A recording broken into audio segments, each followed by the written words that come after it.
ethos. If you like to eat well, then I think you're going to like my guest today, Mark Schatzker. He's the author of a book that changed my life and thinking about food. It's called The Dorito Effect. And it takes a look at how all the fake flavors in our food fool our brains into thinking we're eating something we're not, and that wreaks havoc on our health. Well, Mark has a new book that's equally, if not more profound. It's called The End of Craving: Recovering the Lost Wisdom of Eating Well. This is the Next Simple Step podcast. I'm Paul Goldsmith. When it comes to eating well and dieting, it seems like it's a never-ending struggle for most of us. There's this raging debate, which is better, low carbs, low fat, doesn't matter. Seems like diets don't work in the long run for the vast majority of us, but we keep trying. They say if you want better answers, you need to ask better questions. So Mark, for someone who wants to eat well and maintain a healthy weight in relationship to food, what's a better question than low fat versus low carb?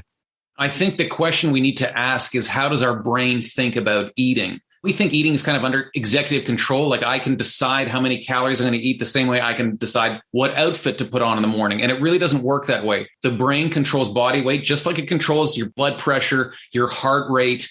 And, this is counterintuitive. You're like, well, why do we always say we can go on a diet? But we know this is true because when you go on a diet, the diet doesn't work. It works at the beginning, but then 6 months in, 8 months in, the weight comes back. It's not because you're a loser. It's not because you failed. It's because your brain intervened. Works the other way. When scientists do overfeeding studies, when they put people in a lab environment and stuff them full of food, the opposite thing happens. Food becomes awful. They can't stand eating. They don't seem to gain as much weight as they should. And when the study ends, they lose the weight. So your brain is in control. We need to talk about how the brain thinks about eating and food. Well, let's do that because my brain tells me I'm hungry. And so why do I continue to crave food and sometimes eat more than I should? That's a great question because this doesn't make sense from an evolutionary point of view. Calories are scarce in nature. That doesn't mean we're wired to overconsume them. In fact, it really makes no sense because when you put on extra weight, it takes more calories to power that body. So from an evolutionary point of view, why would this happen? And you made a good observation. You say, why am I hungry? Why do I sometimes crave food? This is important because that's what we see when we look at the brain scans of people with obesity. It's not that they enjoy food more, and that's the stigma that they lose themselves. They don't know when enough is enough. They crave food more. So the central question to ask, and what this book was really concerned with, is what would cause an intelligent brain to crave more food than it needs? And that brought me to something called nutritive mismatch. But before I get into that, I'll just say this is the big change in food. We've been fighting a war about carbs and fat. Carbs and fat haven't changed. They're the same as they've always been. We consume too much of those macronutrients. What changed is the taste and flavor of food. This is sensory information that your brain gathers about food as you eat. We think of it as like frivolous, it's flavor, it's taste. It is absolutely connected to nutrition. And that is how food has changed the most profoundly in the last 50 years. Okay, I love this. You talked about something to do with your senses, and there's a great study you cite in The End of Craving. It's a great analogy to how our body's relationship with temperature is directly analogous to our sensory perception of food.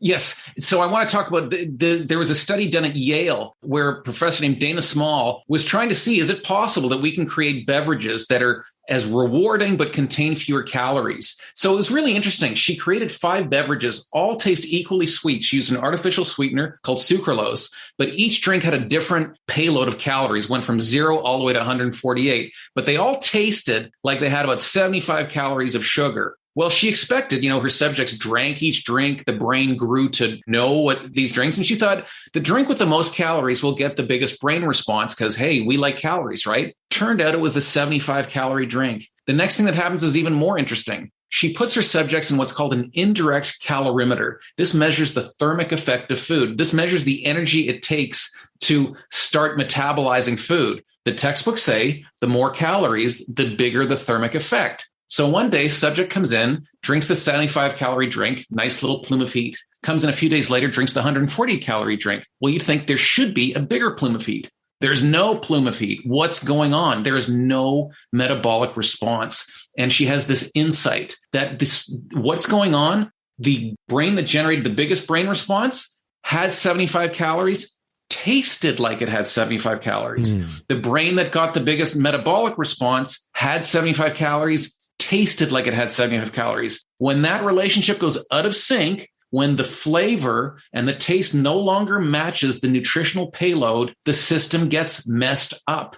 So we think that taste and flavor is frivolous. It takes us to a bad place. It is absolutely essential to nutrition and metabolism. This is information your brain is gleaning from food that is entering the body. And that is what we've changed with so many technologies, artificial sweeteners, fat replacers, fake flavors, modified starches. So much of what we do to food when we process it is we mess up the brain's ability to predict the nutrition that is entering the body. This is stuff you're putting in your system.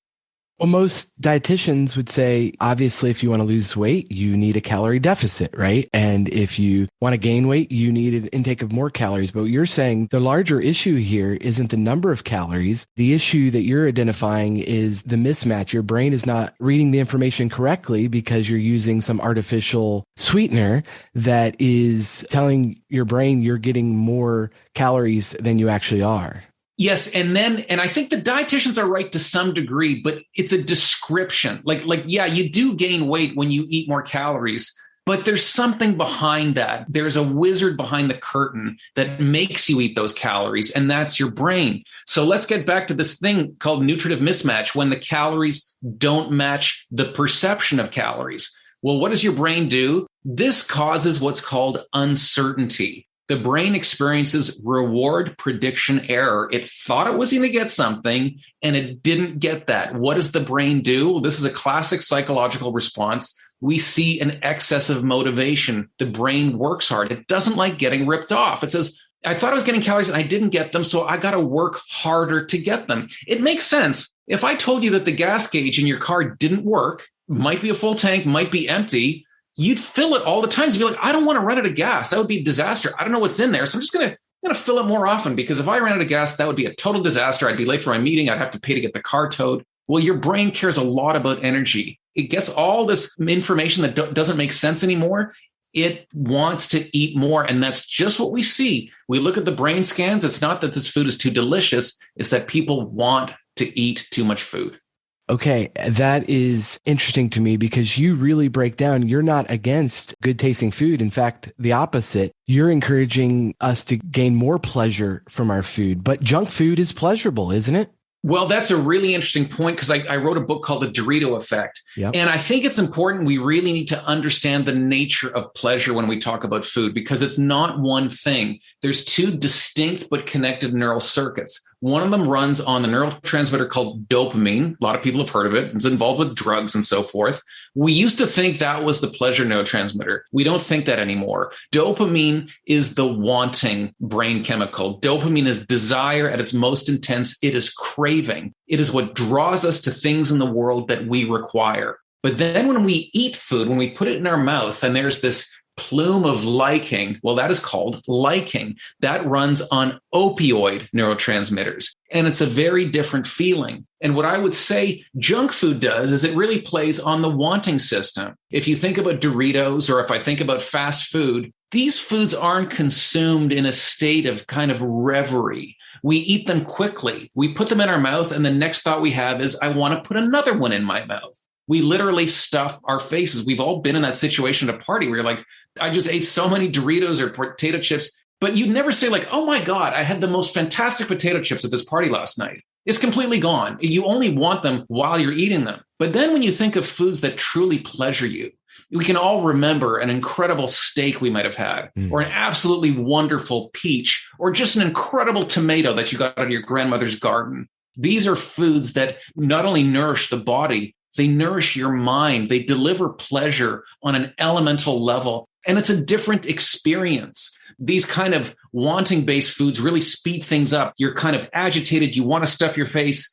Foods that give you pleasure, they slow things down. If you think of something like red wine or dark chocolate, it would be insane to pour a glass of a fine red wine and chug it. Nobody would. I mean, this would be the kind of thing you see in comedy movies. The same with dark chocolate. You can't eat it quickly. It forces you to contemplate what you're eating. So I think it's important that when we understand pleasure when it comes to food, there's two different kinds. And I think there's a better pleasure, this liking pleasure that certain foods give us and many modern foods don't give us. Man, so you're talking the difference between being insatiable and the marketers of chips, for example, they don't deny the fact. I bet you can't eat just one, right? They And the lean last into thing that. they would want would be a potato chip that, where it took Satiate three to you. absolutely satisfy you. That would be a Right. disaster. Yeah, you've had your fill with three chips. It'd take forever to get through a bag. I think that's really important to draw the distinction between the craving, which is why your book's called End of Craving, and actually savoring your food. And you tell the story of the difference between Americans and Northern Italians. It's stark, the difference in just our health, right? So the obesity rate in America is about 42%. And in Northern Italy, it's what, 8?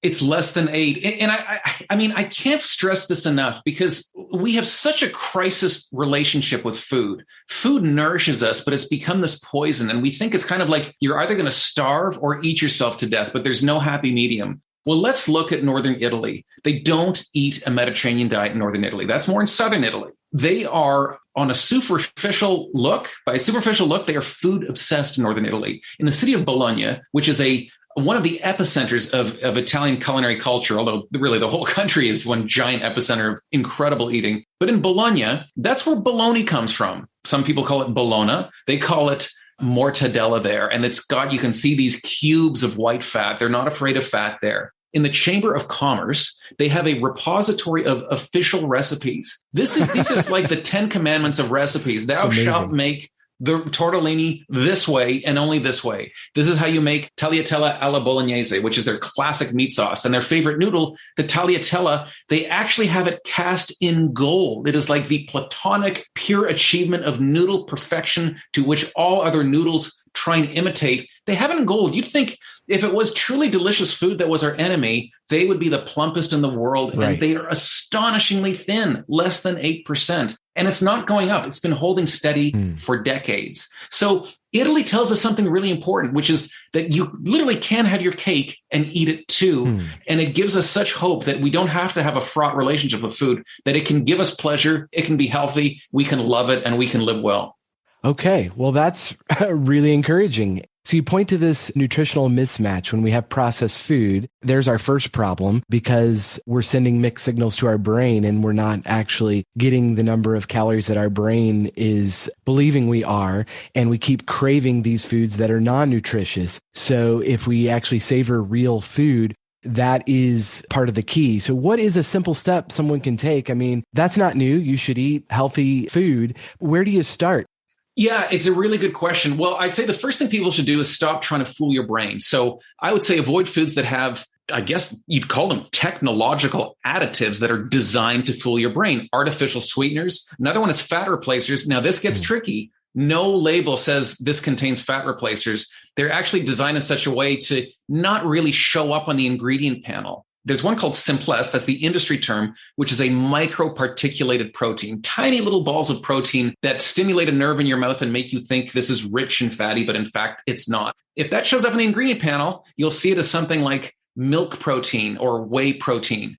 So that sounds kind of like it's like cheese, something that came off the farm, when it's really something quite more sophisticated that is intended to have an effect on your brain. There's another one called Cream Fiber 7000. This is the brand name in the world of food manufacturing. It's a fat replacer designed for muffins. And on the ingredient panel, you see it as citrus fiber, which to me sounds like it's healthy. It's like roughage, good for your microbiome. It would never make you think that this is an additive that's been deployed to create the illusion of calories. So how do you avoid these things? Well, eat real food. I would say avoid things like light and diet. Don't necessarily look for the lowest calories on the ingredient panel. Look for the shortest list on the nutritional info panel. But here's the other thing. People have been saying for years, eat real food. Right. So many people who investigate this area come to the same conclusion I've come to. What I would say, though, is eat like Italians eat. Eating is not the act of acquiring nutrition. That might be what's going on a kind of biochemical level. Eating is an immersive act of pleasure. Each meal should be an opportunity to gather the most pleasure you can from food. We should argue about recipes. We should argue about who makes the best tomatoes or the best peaches or the best pastured pork. And every meal should be an opportunity just to indulge and revel in how food ought to be eaten. I saw a study this week that showed the amount of time people in each country spend on eating. It looked to me that Italians spend about twice the amount of time every day consuming food than Americans. We created the category of fast food. So that's all about food is fuel. So just get it as fast as possible. And that's actually what's causing the problem. Yeah, no, that's a true statistic. What's even more interesting is not only do they take longer to eat it, they're consuming fewer calories. So it's on the surface, you're like, it'd be like if you and I watched the same movie, but it took you twice as long. You'd be like, what? Like, what's going on? But it's because their way of eating, their cultural traditions around food are so different. And this is like getting back to that wanting versus liking. Mm-hmm. We've had those experiences where, you put the food in your mouth and your next thought is the next bite. And then there's foods that are about the pleasure, about slowing things down, about enjoying it as a group. When you eat really good food, it's really annoying. It's unpleasant on some level to have a great meal by yourself. Nobody goes to like a great restaurant solo. You want to bring someone, your partner, a good friend. It's so nice to enjoy food with people, and the food makes the relationship better, but the relationship also makes the food better. So I think this whole idea of like food is just about acquiring nutrients and all these like meal replacements people have designed, I think that is absolutely the wrong direction. Okay. And so you mentioned this is interesting, and I don't think most of us would think of this. The nutritional mismatch is just the first part of the problem. But the second part, you have a chapter of the book called When Helping Hurts. And so there are certain vitamins that are in our food. You would think vitamins are good. What's going on there? Well, and this is what really drew my attention to Italy. And this goes back a long way and gets to the very root of things. And this was an epidemic. We're dealing with epidemics right now, right. COVID, but also obesity. Well, there was an epidemic more than a century ago called pellagra. It means rough skin in Italian. And this was a mysterious disease. It started out with these skin scales, and it would get worse. People would lose their appetite. They would have awful diarrhea. They'd get confused, like dementia. Eventually, they would die. In 1901, pellagra suddenly appears in Georgia, and it starts to spread. Everyone thinks it's an infectious disease. What it was a deficiency of vitamin B3 or niacin. And this contributed to our knowledge of micronutrition. It was a landmark moment when we identified the missing thing. It helped us develop the theory of vitamins. Well, it's interesting if you look at how these two cultures responded to pellagra. The United States did what you think makes sense. If people need niacin, just put niacin in the food. So we passed laws, enrichment laws in the early 1940s that essentially made it the law that grain millers, people who make things like flour and become bread, pasta, donuts, rice, and later corn flour, had to add not only niacin, but riboflavin and thiamine, two other B vitamins, and iron. Well, it worked magically. Pellagra was just gone almost overnight. And it was such a marvelous instance of a marriage between cutting edge science and public policy. The Italians didn't do that. You'd think they would, but it was like their nutrition policy was being run by like the king's dim-witted nephew. They said, we should have communal bread ovens. They said, poor people should raise rabbits because it's cheap to raise a rabbit. Some people even said that they should drink wine. And you're just like, what? Like these people are dying of a nutritional deficiency and you say drink wine? But it actually wasn't bad advice because the wine back then was unfiltered. It had lots of yeast, which is to say lots of niacin. Actually, a pretty good thing to do back then if you got pellagra was drink a glass of Italian wine. Well, the Italian method also worked. It took longer, but Italy literally ate its way out of a nutritional deficiency. Well, let's fast forward the clock. Look at Northern Italy now. Once the epicenter of pellagra, they have this wonderful, amazing relationship with delicious, rich food. They don't pay a heavy price. Look at the American South. Used to be the pellagra belt. Now it's the diabetes belt. Now it's the obesity belt. Did this decision to add vitamins to processed carbs have something to do with it? Well, I would say on a metaphorical level, it absolutely did, because we Italians took the view that pellagra was caused by poverty and people needed access to good food and they could sort it out from there. We said, no, there's something wrong with food. So we need to add vitamins to food. And there's something wrong with us. We don't know what's good for us. So we just need to add it into like bread so that everybody gets it, even though hardly anybody actually really had pellagra. Well, then there's a more literal connection, because when you look at the B vitamins, we think vitamins are just sort of the pure essence of health because they contain the word vital. It's not quite so simple. What does the B vitamin family do? What do these specific ones do? They are involved in energy metabolism. So if you look at these poor Southerners dying of pellagra, what were they eating? They were eating grits, which is to say corn flour, pig fat, and molasses. fat, carbs, and sugar, an incredibly calorically rich diet. How is it that they were starving? Because calories are metabolically useless without the B vitamins that let us metabolize them. If you can starve by not having enough B vitamins, the opposite is true. If you're going to eat way too many calories, you need a whole bunch of B vitamins. And that's what we've done. And we get the best evidence for this when we look at how we changed the way we raise livestock. If we look in the 1950s, livestock farmers knew if you want to get a big pig, get it big and fat quick, you feed it corn, you feed it soy. But if that's all it got, it would get a pig version of pellagra. It would get a nutritional deficiency. So they had to send it out to pasture to eat alfalfa and the like to balance its diet. Well, in come the B vitamins. And now you can just keep that pig penned in, not doing anything, not expending. It's just sitting there eating, and it eats its corn and soy, and it's got the B vitamins. And all of a sudden, the growth rate just takes off.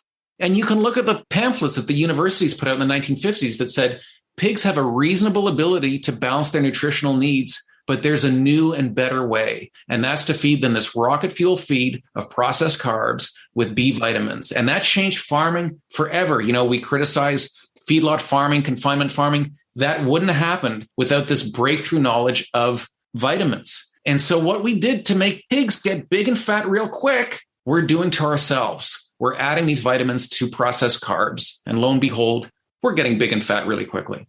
Okay, well, we didn't get into this overnight. This has been going on for decades. And so it sounds to me like what you're saying is obviously there is no quick fix, but what is a simple step someone who can take, obviously eating real whole foods, but making sure that their food matches calorically and nutritionally, particularly when you're going to buy meat, for example. You don't know what those animals, what vitamins they've been fed and that sort of thing. So how do you sort all that out?